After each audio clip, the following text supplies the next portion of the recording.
রবিউল আউয়াল মাস আসলে বাংলাদেশে একটা শিরোনাম নিয়ে প্রচুর বিতর্ক হয় যে নবীর স্মরণ সভা, মানে ওনার স্মরণে আলোচনা সভা করব ভালো, কিন্তু কি ব্যানারে করব, সিরাত মাহফিল না মিলাদ মাহফিল?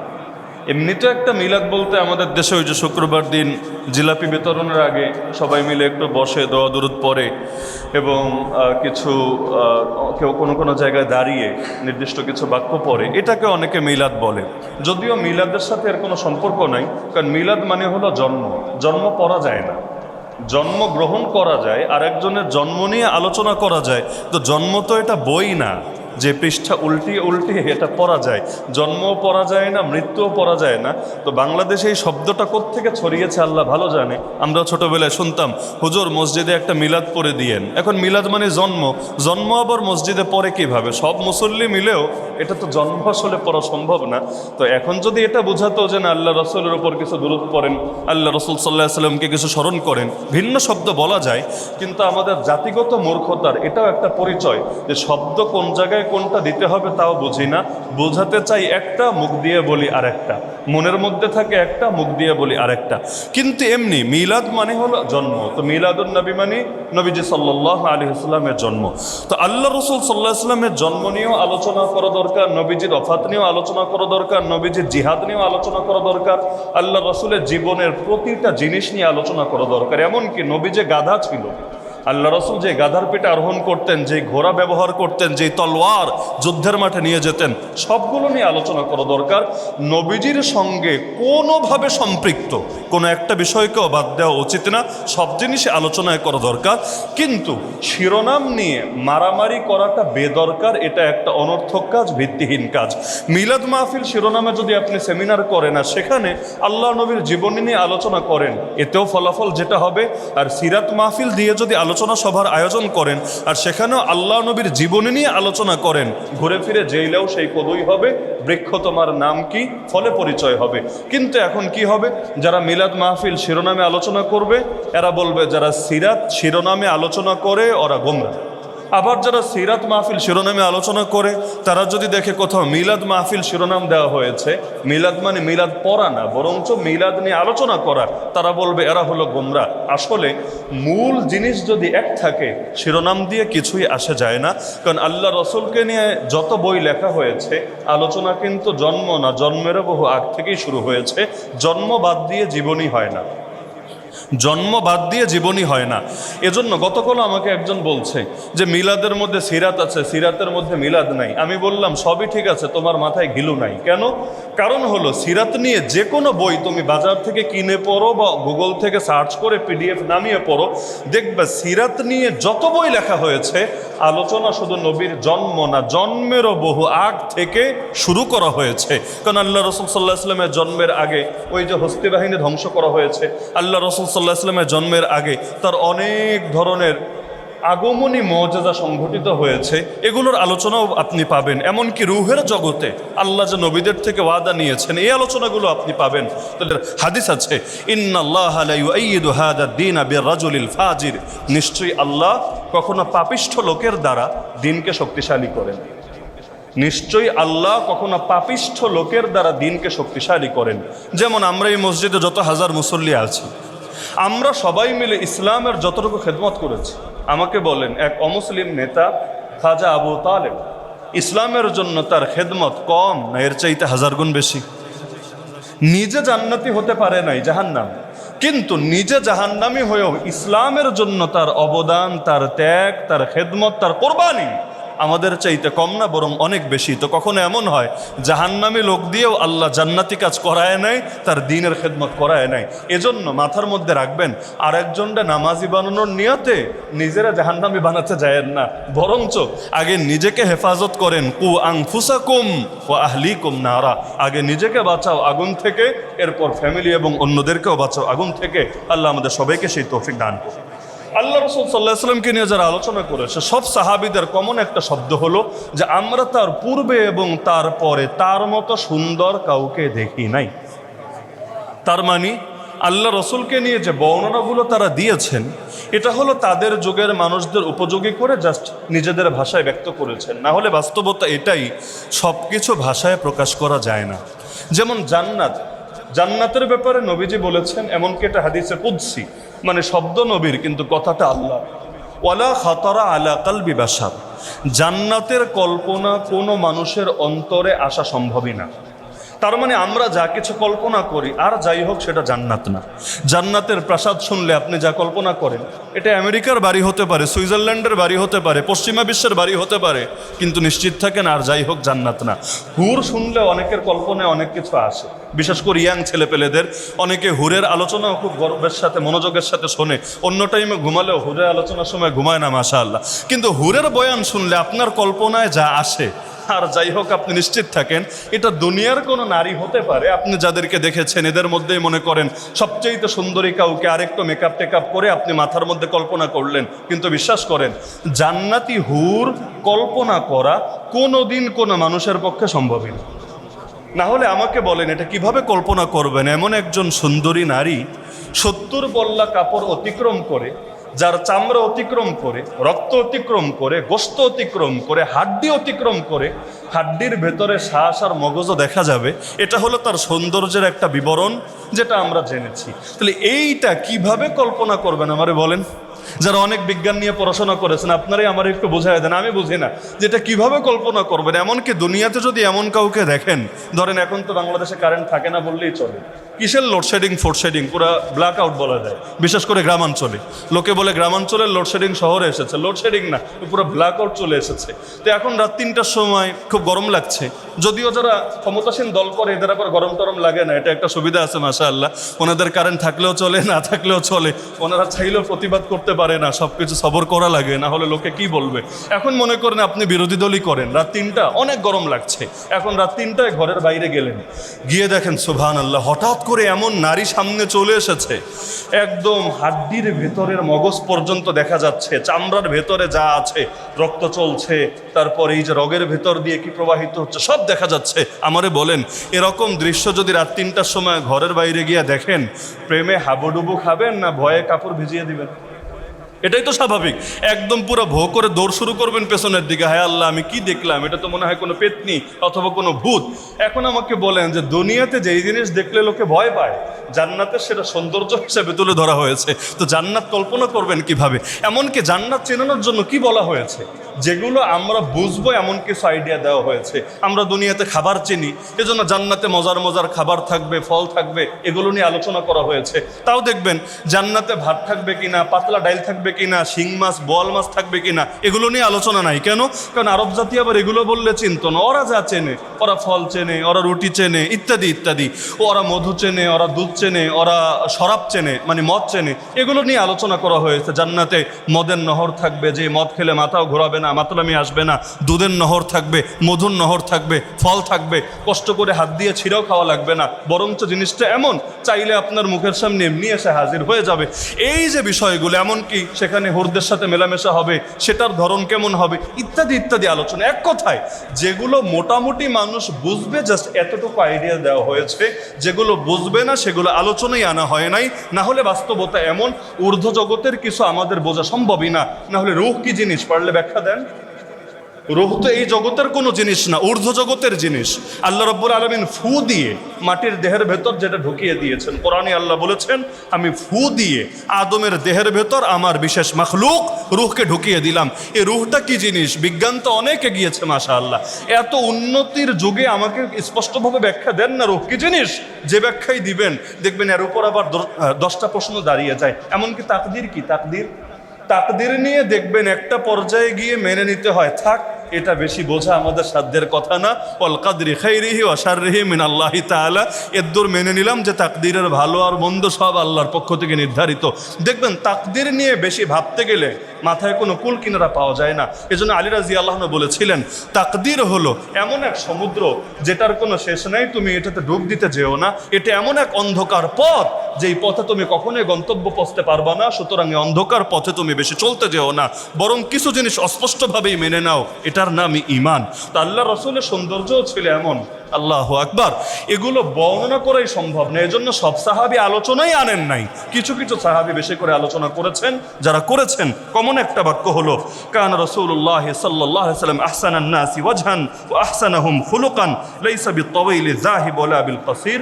আল্লাহ রাসূল সাল্লাল্লাহু আলাইহি ওয়াসাল্লাম ছিলেন সব মানুষের মধ্যে সবচেয়ে সুন্দর চেহারার অধিকারী। সাহাবীরা সত্য বলতেন না মিথ্যা বলতেন? এমনকি আল্লাহর রাসূল যদি কখনো শোনেন যে তারা তার নামে মিথ্যা বলছে, তিনি মেনে নিতেন না প্রতিবাদ করতেন? তো কমন বাক্য যে আল্লাহর রাসূল ছিলেন সবচাইতে সুন্দর মানুষ এবং সবচাইতে সুন্দর চরিত্রের অধিকারী। মানে আমাদের তো অনেকের একটা হয় আর একটা হয় না। নবীজির জাহেরও সুন্দর সবচাইতে, নবীজির বাতেনও সুন্দর সবচাইতে। এবং বুখারী মুসলিমের হাদিস, এটা সাহাবী বারা বিন আযিব রাদিয়াল্লাহু আনহু থেকে এসেছে। তিনি বলেন, লাইসা বিত-তাওয়িল যাহিব ওয়ালা বিল-কাসীর। নবীজি মাত্রাতিরিক্ত লম্বা ছিলেন না, কারণ খুব বেশি লম্বা হলে কিন্তু ভালো দেখা যায় না। আবার অনেক সময় মানুষ ভাঁজ হয়ে যায়, খুব বেশি লম্বাটা সুন্দর না। আবার আল্লাহ রাসূল খাটোও ছিলেন না, বামনও ছিলেন না, বরং তিনি ছিলেন দুটোর মাঝামাঝি। অন্য হাদিসে আসবে ইনশাআল্লাহ, মধ্যম সাইজের চাইতেও কিছুটা উপরে। আবার বাংলাদেশের মধ্যম সাইজ বুঝতে চাইেন না, কারণ এই হাদিস তো আরব দেশকে সামনে রেখে বুঝতে হবে। তা আরব দেশের মধ্যম সাইজ যেটা, এর চাইতেও আল্লাহ রাসূল একটু উপরে ছিলেন। তার মানে মোটামুটি বাংলাদেশে যাদেরকে আপনারা লম্বা হিসাবে চেনেন, মোটামুটি ধরতে পারেন ওই সাইজ। কারণ আরব দেশের সাইজ আর বাংলাদেশের সাইজ তো এক না, আবার বাংলাদেশের সাইজ চীন জাপানের সাইজ তো এক না। দেশভেদে সাইজের মধ্যে অনেক কিছুর মধ্যেই তারতম্য থাকে। তা আল্লাহ রাসূল সাল্লাল্লাহু আলাইহি ওয়াসাল্লাম মাত্রাতিরিক্ত লম্বাও ছিলেন না, কারণ এটাও সুন্দর না, আবার খাটোও ছিলেন না, এটাও সুন্দর না। তিনি ছিলেন দুটোর মাঝামাঝি। এমনকি সহিহ মুসলিমে হাদিস আছে, জাবির বিন সামুরা রাদিয়াল্লাহু আনহু উদাহরণ দিতে গিয়ে বলেন, বাল মিসলা শামসি ওয়াল কামার। নবীজি ছিলেন চাঁদ এবং সূর্যের মতো। ওয়াকানা মুস্তাদিরান, এবং তিনি ছিলেন গোলাকৃতির, মানে চাঁদ সূর্য যেরকম গোলাকৃতির, আল্লাহ রাসূল ছিলেন গোলাকৃতির এবং তিনি ছিলেন চাঁদ আর সূর্যের মতো। এখন বলবেন, সূর্য তো দেখতে একরকম হলুদ হলুদ, চাঁদ তো দেখতে আরেক রকম। মূল বিষয় হলো, আমি আগেই বলেছি যে মানুষ যেভাবে সহজে বুঝবে, ওই যুগের লোক যেভাবে সৌন্দর্য প্রকাশ করত, তারা এই রকম কিছু শব্দই চয়ন করেছেন। না হলে আমি আগেই স্বীকার করেছি, নবীজি সাল্লাল্লাহু আলাইহি ওয়াসাল্লামের সৌন্দর্য প্রকাশ করার মতো কোনো শব্দ, কোনো বাক্য, কোনো ভাষাগত যোগ্যতা আমাদের নাই, এবং তার প্রকৃত সৌন্দর্য আসলে তুলে ধরা এটা আমাদের পক্ষে কখনোই সম্ভব না। এমনকি অন্য হাদিসের মধ্যে আছে, এক নারী সাহাবী যার নাম রুবাইয়া বিনতে মুআওয়িজ রাদিয়াল্লাহু আনহা, তিনি বলেন, লাউ রাআইতাহু কুলতা আশ-শামসু তালিআহ। তুমি যদি নবীকে দেখতা, বলতে বাধ্য হতা যেন আকাশে সূর্য উঠেছে। মানে চেহারাটাই এমন, সামনে আসলে মনে হয় ওই আকাশে সূর্য উঠলে যেমন দুনিয়ার সব অন্ধকার দূর হয়ে যায়, একইভাবে মুহাম্মদুর রাসূলুল্লাহ সাল্লাল্লাহু আলাইহি ওয়াসাল্লামের চেহারাটাই ছিল এমন, দেখলে মনে হতো যে যেন সূর্য উদিত হয়েছে। এমনকি সাহাবী আবু হুরায়রা রাদিয়াল্লাহু আনহু, যিনি সবচাইতে বেশি হাদিস বর্ণনা করেছেন নবীর থেকে, তিনি বলেন, এই হাদিসটাও বুখারীতে আছে, কানা রাসূলুল্লাহ সাল্লাল্লাহু আলাইহি ওয়াসাল্লাম দখমাল কাদামাইন হাসানাল ওয়াজহ লাম আরা বাদাহু মিথলাহু। আল্লাহ রাসূল সাল্লাল্লাহু আলাইহি ওয়াসাল্লামের পাগুলো ছিল মাংসল, মানে শুকনা পা না, পায়ে পর্যাপ্ত গোশত ছিল এবং তার চেহারা সবচাইতে সুন্দর ছিল। আমি আর কাউকে এরকম তারপরে দেখতে পাই নাই। এমনকি অন্য এক সাহাবী, তিনি বলেন, আল্লাহ রাসূলকে আমি দেখেছি তার আগেও এবং তার পরেও, তার আগেও এবং তারপরেও আমি এরকম সুন্দর কাউকে দেখতে পাই নাই। এমনকি আব্দুল্লাহ বিন ওমর রাদিয়াল্লাহু আনহু, অর্থাৎ বিখ্যাত সাহাবী ওমরের পুত্র, তিনি বলেন, মা রাআইতু আশজা ওয়ালা আজওয়াদা ওয়ালা আদওয়া মিন রাসূলিল্লাহি সাল্লাল্লাহু আলাইহি ওয়াসাল্লাম। তিন ক্ষেত্রে আমি নবীর চাইতে অগ্রসর কাউকে দেখি নাই। এক নম্বর হলো নবীর চাইতে বেশি সাহসী, আল্লাহর নবীর চাইতে বেশি সাহসী কাউকে দেখি নাই। আল্লাহ নবীর চাইতে বেশি দানশীল, নবীর চাইতে বড়লোক হয়তো ছিল, টাকাওয়ালা হয়তো ছিল, কিন্তু আল্লাহ নবীর চাইতে বেশি দানশীল কাউকে দেখি নাই। এবং আল্লাহ নবীর চাইতে বেশি সুন্দর উজ্জ্বল আমি কাউকে দেখি নাই। এমনকি আল্লাহ রাসূল সাল্লাল্লাহু আলাইহি ওয়াসাল্লামের সৌন্দর্য বলতে গিয়ে তার চাচা, যিনি নিজে কালেমা পড়েন নাই, কিন্তু সে আবু তালেব একটা কবিতা বলেছিলেন। আবু তালেবের সুন্দর সুন্দর কিছু কবিতা পাওয়া যায়। সেই কবিতার মধ্যে তিনি বলেন, ওয়া আবিয়াদা ইউস্তাসকাল গামামু বিওয়াজহিহি সিমালুল ইয়াতামা ইসমাতুন লিল আরামিলি। আরে আমার ভাতিজা মুহাম্মদ এমনই শুভ্রোজ্জ্বল, মানে এমনই সাদা এবং উজ্জ্বল, যার চেহারার উসিলায় বা যার রূপের উসিলায় মানুষ মেঘের কাছে বৃষ্টি প্রার্থনা করে। মানে রূপটাই এমন, মানুষ মেঘের কাছে বৃষ্টি প্রার্থনা করে। এখন বলবেন চেহারা দিয়ে আবার কেমনে বৃষ্টি প্রার্থনা করে? কবিতার ভাষাটা একটু ভিন্ন হয়। কবিতার ভাষা ভিন্ন হয় আর মুশরিকদের কালচারটাও ভিন্ন হয়। এগুলো আবার নিজের আমলের মধ্যে আনতে যায় না যে হে আল্লাহ আমাদেরকে এটার ওসিলা ওটা দেন, ওটার ওসিলা এটা দেন, এভাবে দোয়া করাই মনে হয় সুন্নত না। বরঞ্চ এখানে জাস্ট বোঝানো হচ্ছে তার সৌন্দর্যটা বোঝানোর জন্য যে আমার নবী এত সুন্দর ছিলেন যে আকাশ থেকে যদি অনেকদিন বৃষ্টি না হয়, আরবে এমনি বৃষ্টি কম হয়, তার চেহারার ওসিলা দিয়ে যেন বৃষ্টি কামনা করা হয়। এবং তিনি ছিলেন থিমালুল ইয়াতামা ইসমাতুন লিল আরামিলি, এতিমদের আশ্রয়স্থল এবং বিধবাদের রক্ষক। যারা নবী প্রেমিক আছেন কয়জন এই দুইটা গুণ অর্জন করতে পেরেছেন নিজের বিবেককে জিজ্ঞেস করেন। এতিমদের আশ্রয়স্থল মানে বুঝেন, এতিমরা যার কাছে এসে আশ্রয় পায়, সাহায্য পায়, আল্লাহ রসুল বলেন আনা ওয়া কাফিলুল ইয়াতীমি ফিল জান্নাতি কাহাতাইন, দুটো আঙ্গুল দেখিয়ে বলেন আমি এবং ইয়েতিমের দায়িত্ব গ্রহণকারী ব্যক্তি জান্নাতে থাকবো ঠিক এরকম। এরকম থাকার মানে কি? এই দুই আঙ্গুলের মধ্যে দূরত্ব কয় মাইল হবে? এই দুই আঙ্গুলের মধ্যে দূরত্ব কয় মাইল হবে? এ দুটোর মধ্যে দূরত্ব যেমন কম, তার মধ্যে আর আমার মধ্যেও দূরত্ব হবে এমন কম। দ্বিতীয় ব্যাখ্যা, এ দুটো আঙ্গুলের মধ্যে আমাদের মাঝখানের আঙ্গুলটা একটু উপরে থাকে, আর এর আগের যে আঙ্গুলটা এটা একটু তুলনামূলক নিচে থাকে। তা আল্লাহ রসুলের সমান জান্নাত তো আর কেউ পাবে না, এটা কল্পনাও করা যায় না। কিন্তু নবীজি বোঝাচ্ছেন যে আমার শান আর তার শান জান্নাতে কাছাকাছিই থাকবে। এতিমদের খেদমতের বরকতে আল্লাহ রাব্বুল আলামিন তাকে এই পর্যায়ে উপনীত করবে। এজন্য আমার নবীও তো এতিম নবী ছিলেন। আলাম ইয়াজিদকা ইয়াতীমান ফাআওয়া, তিনি কি তোমাকে এতিম অবস্থায় পান নাই, এরপর তোমার আশ্রয়ের ব্যবস্থা করেন নাই? এজন্যই আল্লাহ আবার একই সূরায় বলছেন ফাআম্মাল ইয়াতীমা ফালা তাকহার, যেহেতু নিজেও এতিম ছিলা, আল্লাহ গাইবি মদদে আশ্রয় দিয়েছেন, সুতরাং খবরদার এতিমের উপর চড়াও হবা না, এতিমের সঙ্গে খারাপ ব্যবহার করবা না, এতিমকে তাড়িয়ে দিবা না। এই যে শিক্ষাটা আল্লাহ রসুলকে দিলেন। সুতরাং নবী প্রেমিক হতে চাইলে এতিম প্রেমিক হতে হবে, মাথায় রাখেন। নবী প্রেমিক হতে চাইলে এতিম প্রেমিক হতে হবে। শুধু তাই না, বিধবাদের রক্ষক। আমাদের দেশে তো বিধবাদের আরো খারাপ চোখে দেখা হয়, বিধবাদেরও খারাপ চোখে দেখা হয়। সেদিন এক চ্যানেলের মধ্যে এক দর্শক ফোন করলো, সে প্রশ্ন করলো যে হুজুর, কারো যদি স্বামী মারা যায়, আমি নিজেও বিধবা, এটা কি আমার কোনো দোষ বা এটা কি আমার কোনো কলঙ্ক? সমাজে তো আমি মুখ দেখাতে পারছি না, আমাকে বিভিন্নভাবে আমার আড়ালে কটূক্তি করা হয়, ও আর স্বামীরে খেয়ে ফেলেছে, ও এইরকম সেই রকম। ওই হিন্দুয়ানি কিছু কালচার মুসলমানদের মধ্যেও ঢুকেছে। বিশেষ করে অল্প বয়সে যদি স্বামী মারা যায়, অনেক সময় নারীদেরকে সমাজে অচ্যুত বা এক ধরনের কলঙ্কযুক্ত হিসেবে উপস্থাপন করা হয়। অথচ মৃত্যু কার হাতে? মৃত্যু কার হাতে? আল্লাহ যদি কপালে মরণ লিখে না রাখে, আত্মহত্যা করতে চাইলেও লোকে মরতে পারে না। কত মানুষ এমন বিষ খাওয়াও মরে না, কত মানুষ এমন ফাঁসিতে ঝুলেও মরে না। লাস্টে গিয়ে বিষের দোষ দেয়, আরে ভেজাল সব জায়গায় দিলি বাট বিষের মধ্যেও ভেজাল দিতে হলো, খায় আমি মরলাম না। আসলে মূল বিষয় তোর কপালে এখন মরণ লেখা নাই।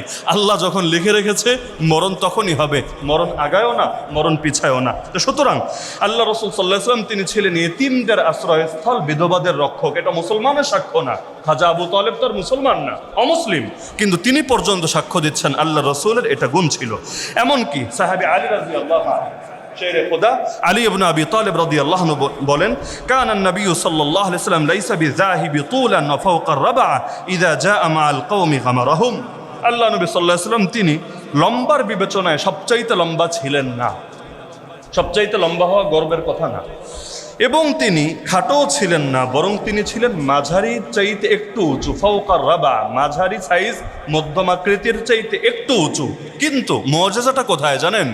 ইযা জাআ মা'আল কওমি গামারাহুম, তিনি যখন মানুষের মাঝে হাঁটতেন, তাদের সঙ্গে চলতেন, সবাইকে ছাড়িয়ে তিনি স্পষ্টভাবে ভেসে উঠতেন, মানে সবার উপরে তার চেহারাটা দেখা যেত।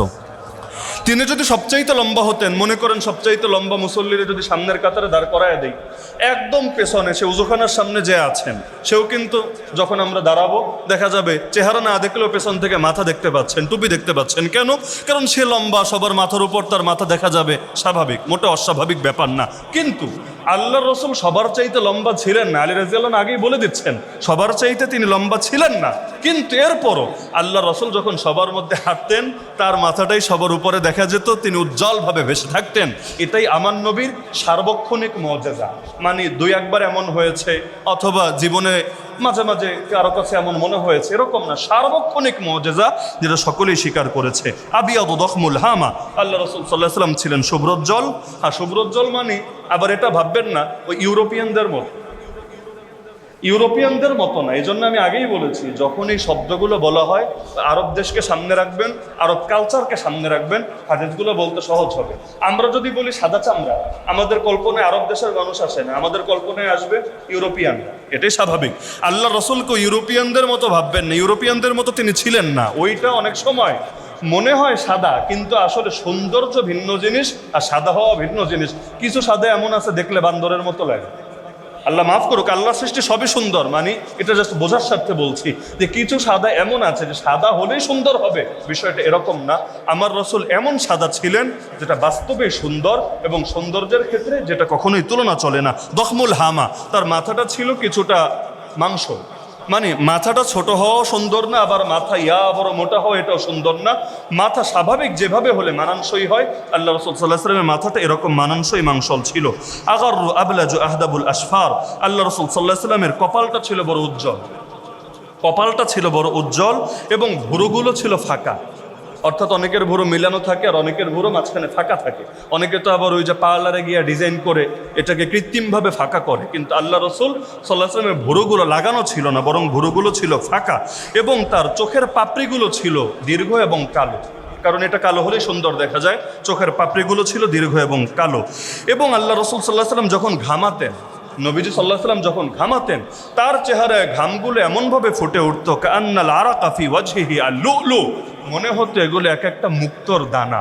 মুক্তোর দানা যেরকম সুন্দর, আল্লাহ রসুল সাল্লাহ সাল্লামের ঘাম দেখতেও ঘ্রাণ তো ছিল। আমি আগে আলোচনা করেছিলাম যে রাসূলুল্লাহ সাল্লাল্লাহু আলাইহি ওয়াসাল্লামের ঘামের ঘ্রাণটা ছিল মেশকে আম্বরের চাইতেও বেশি সুগন্ধিময়। এজন্য আনাস রাদিয়াল্লাহু আনহুর মা পর্যন্ত, যিনি নবীর আত্মীয়া, আল্লাহ রসুলের ঘাম পর্যন্ত সংরক্ষিত রেখে দিয়েছিলেন আতরের শিশির ভেতরে, এবং এটাও ব্যবহার করতেন আতরের সাথে মিশিয়ে, এবং বলতেন যে আতরের চাইতে বেশি খুশবু আমরা এটার ভেতরে পাই, আতরকে আরও সুবাসময় করার জন্য আমরা এটা ব্যবহার করি। তাহলে ঘ্রাণ যেমন ছিল অসাধারণ, একইভাবে আল্লাহ রসুলের ঘামটা দেখতেও ছিল এমন, মনে হতো এক একটা মুক্তোর দানা। বলবেন ঘামও কি দেখতে এত সুন্দর হতে পারে?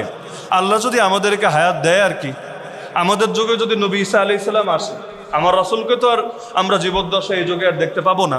আল্লাহ যদি স্বপ্ন যুগে দেখেন আলহামদুলিল্লাহ, কিন্তু ঈসা আলাইহিস সালাম তো কিয়ামতের আগে আসবেন। আমাদের যুগেই যদি দাজ্জাল আসে, ঈসা আলাইহিস সালাম আসেন, মাহদি আসে, তাহলে ওই ঈসা আলাইহিস সালামের হাদিসেও আছে তিনি যখন দুই ফেরেশতার কাঁধে ভর দিয়ে দামেস্কে জামে মসজিদের নিকটে অবতীর্ণ হবেন, এবং যেই সময় মুসলমানরা ফজরের নামাজের প্রস্তুতি নেবে, একামত হয়ে যাবে, ওই সময় তার বাবরি চুল থেকে ঘামগুলো এমনভাবে টপ টপ করে ঝরতে থাকবে যেন তা এক একটা মুক্তোর দানা। তা আল্লাহ রসুলকে তো দেখতে পারি নাই জীবদ্দশায়, কিন্তু আল্লাহ যদি ওই যুগ পর্যন্ত হায়াত দেয়, নবী ঈসা আলাইহিস সালামেরটা দেখবো, আর দেখার পর বুঝবো ঈসা আলাইহিস সালামেরটা যদি এত সুন্দর হয়, মুহাম্মদুর রাসূলুল্লাহ সাল্লাল্লাহু আলাইহি ওয়াসাল্লামেরটা না জানি কত সুন্দর। লাম আরা ক্বাবলাহু ওয়ালা বা'দাহু মিসলাহু, আলী রাদিয়াল্লাহু আনহু বলেন, আমি তার পূর্বে এবং তার পরে তার মতো আমি কাউকে দেখি নাই। আমি গত সপ্তাহে বলেছিলাম যে নবীর সৌন্দর্যের সবচাইতে বিস্তারিত বিবরণ যিনি দিয়েছেন তিনি হলেন হিন্দ বিন আবি হালা। হিন্দ নামে একাধিক সাহাবী ছিলেন, পুরুষও ছিলেন, নারীও ছিলেন। আবু সুফিয়ানের স্ত্রীও তার নাম হিন্দ বিনতে উতবা। আবার খাদিজা রাদিয়াল্লাহু আনহার আগের যে স্বামী ছিল তার নাম আবু হালা। ওই আবু হালার এক পুত্রের নাম হলো হিন্দ বিন আবি হালা। তো আল্লাহ রসুল সাল্লাল্লাহু আলাইহি ওয়াসাল্লামের সবচাইতে বিস্তারিত বর্ণনা দিয়েছেন হিন্দ বিন আবি হালা, কারণ সবাই সব কিছু পারে না। যেমন আমাকে যদি বলেন যে বর্তমান যুগের অথবা মারা গিয়েছেন এমন কারো চেহারার সৌন্দর্য বা দৈহিক সৌন্দর্যের বিবরণ দেন, আমি বেশি পারবো না। কিন্তু যারা কবি, অনেক শব্দ জানে, শব্দের ভাণ্ডারে শেষ নাই, এদেরকে বর্ণনা দিতে বলেন, দেখবেন এমন এমন শব্দ বলছে এটা আসলে আমাদের বোঝাই সম্ভব হচ্ছে না। ওই অভিধান ঘেটে ঘেটে শব্দের অর্থ বের করতে হচ্ছে।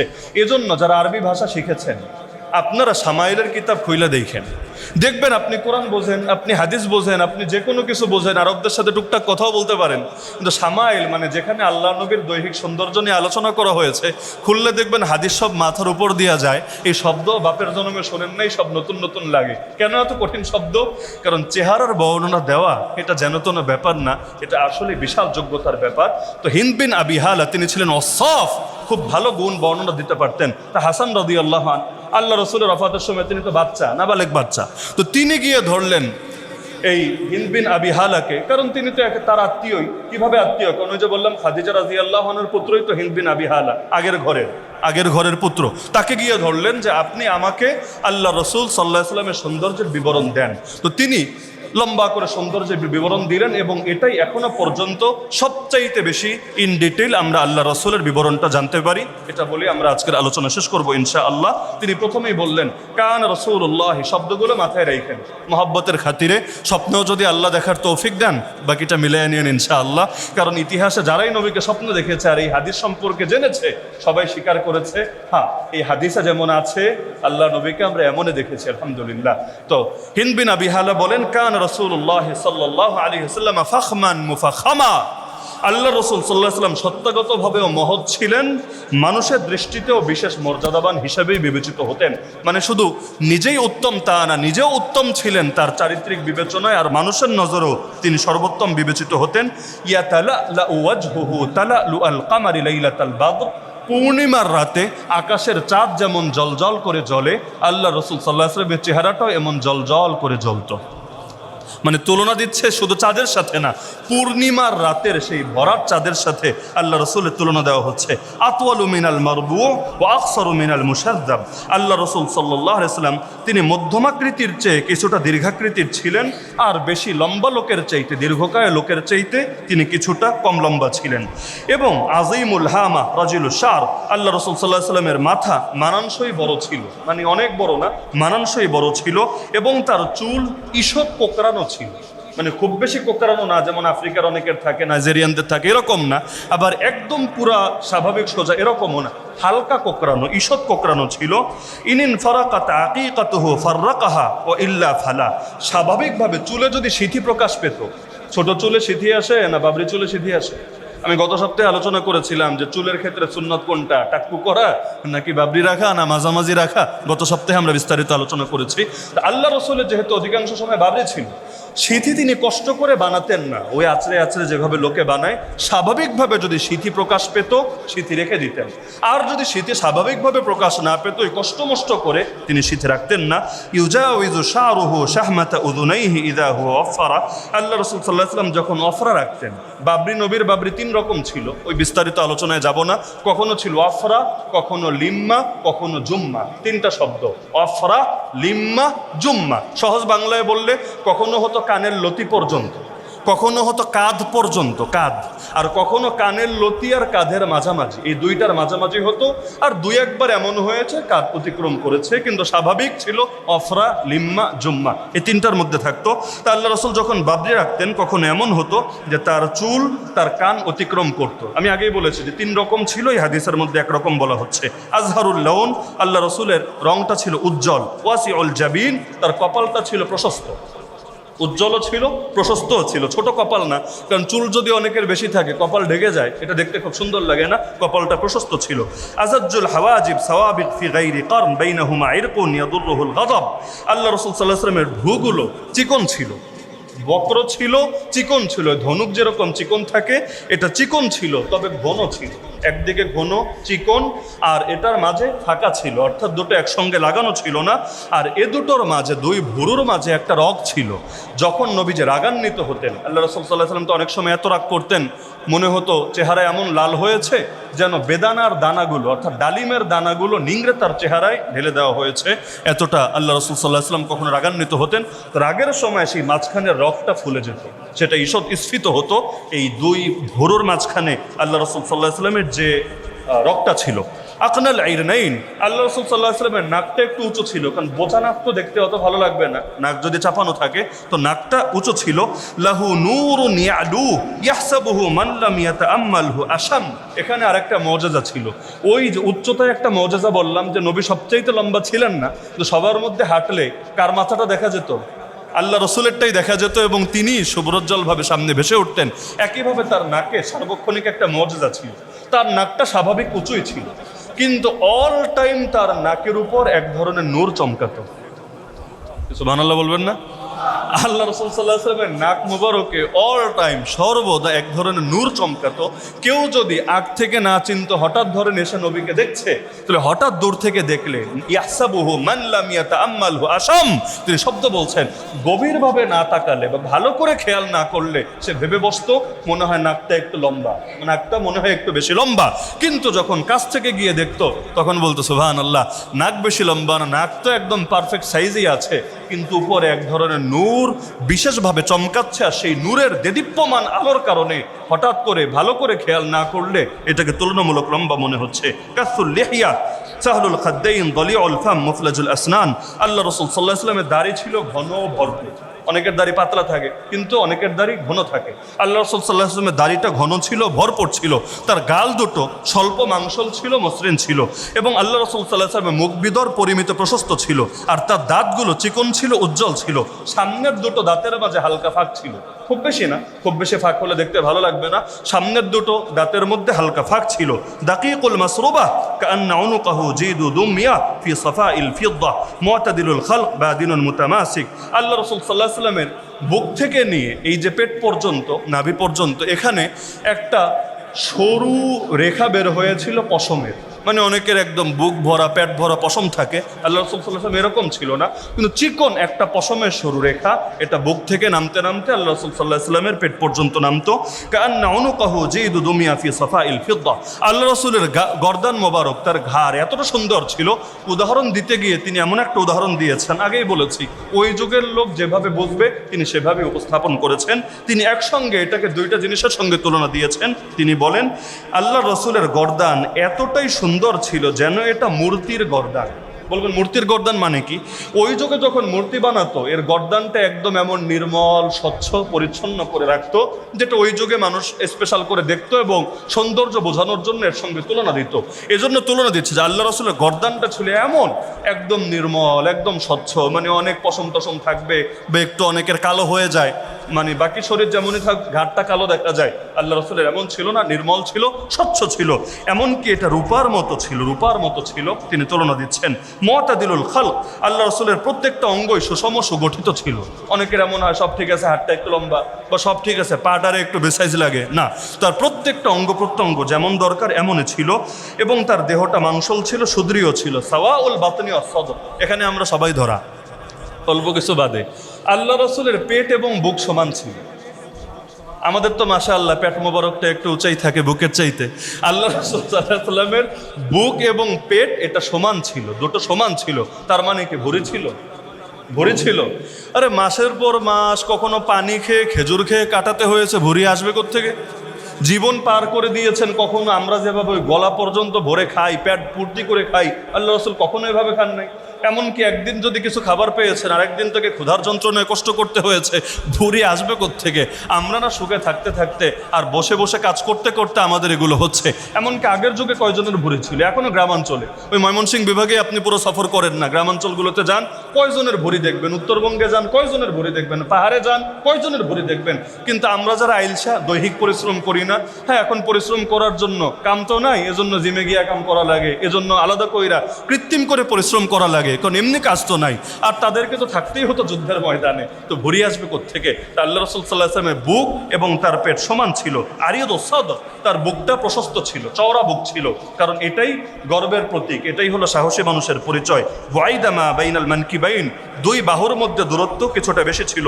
দখমুল কারাদিস আনওয়ারুল মুজাররাদ, আল্লাহ রাসূল সাল্লাল্লাহু আলাইহি ওয়াসাল্লামের অঙ্গ প্রত্যঙ্গের যে হাড্ডিগুলো ছিল, হাড্ডিগুলো স্থূল ছিল, দৃঢ় ছিল। কারণ হাড্ডি একটু মোটা হয় এটা কিন্তু শক্তির আলামত। হাড্ডি মোটা হলে আলাদা শক্তি পাওয়া যায়, যখন তরবারি চালাবে, যখন যুদ্ধ করবে। আল্লাহ রাসূলের যে অস্থি ছিল, হাড্ডি ছিল, এই অস্থিগুলো ছিল সুদৃঢ় এবং এটা ছিল কিছুটা স্থূল। আনওয়ারুল মুতাজাররাদ, এর দুইটা অর্থ হয়। এক হলো আল্লাহ রাসূল যখন খালিগা হতেন, স্বাভাবিকভাবে কখনো তো হতেন না, দু একবার বিশেষ প্রয়োজনে হয়েছেন, তো অনাবৃত হলে তার দেহটা উজ্জ্বল আর চমৎকার দেখা যেত। আর দ্বিতীয় অনুবাদ হলো শরীরের যে অঙ্গগুলো বাইরে থাকে, অর্থাৎ আমরা কাপড় পরলেও ধরেন হাত বাইরে আছে, পা বাইরে আছে, যে অঙ্গগুলো বাইরে আছে, এগুলো একদম আনওয়ার মানে হলো বেশি নূর সম্পন্ন, সাধারণ নূর, বেশি নূর সম্পন্ন, এগুলো নূরের মতো করে চমকাতো। আজকাল আবার অনেক বিতর্ক সমাজে চলে, নবীরে নূর নবী বলা যাবে কি না, একদম বাংলাদেশে মারপিট চলার মতো চলে, অথচ বাস্তবতা এটাই, আমার নবী তো নূরই ছিল। হ্যাঁ, ইখতিলাফ এটা নিয়ে আপনি করতে পারেন যে তিনি কিসের তৈরি, সেটা ভিন্ন আলোচনা। কিসের তৈরি হওয়া ভিন্ন জিনিস, আর তিনি নূর হওয়া ভিন্ন জিনিস। নূর মানে আলো। আমার নবী নূর ছিলেন না, তাহলে ওসমান জুন্নুরাইন হলেন কিভাবে? কথা বুঝতে পারছেন? আমার নবী নূর ছিলেন না, তো ওসমান জুন্নুরাইন হলেন কিভাবে? জুন্নুরাইন মানে দুই নূরের অধিকারী। দুই নূর মানে কি?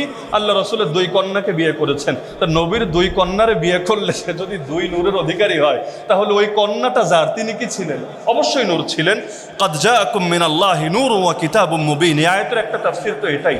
আর তোমাদের কাছে আল্লাহর পক্ষ থেকে নূর এসেছে এবং সুস্পষ্ট কিতাব এসেছে। নূর মানে আলো। মানুষ অন্ধকারের ভেতর পথ খুঁজে পায় আলো দেখে। আমার নবী হেদায়েতের নূর ছিলেন, এলেমের নূর ছিলেন, দ্বীনের নূর ছিলেন, শরীয়তের নূর ছিলেন। এবং নবী তাহাজ্জুদে যখন উঠতেন আল্লাহর কাছে নূরের দোয়া করতেন, হে আল্লাহ আমার চোখে নূর দেন, আমার কানে নূর দেন, আমার জিহ্বায় নূর দেন, আমার রক্তে, আমার গোশতে, আমার হাড্ডিতে, আমার সামনে, আমার পেছনে, আমার ডানে, আমার বামে, আমার উপরে, আমার নিচে, আমার কলবে, এমনকি লাস্টে গিয়ে বলতেন আমাকে নূর বানিয়ে দেন। এই যে নূর নবী আল্লাহর কাছে নিয়মিত চাইতেন, নবীর দোয়া কবুল নাকি কবুল না?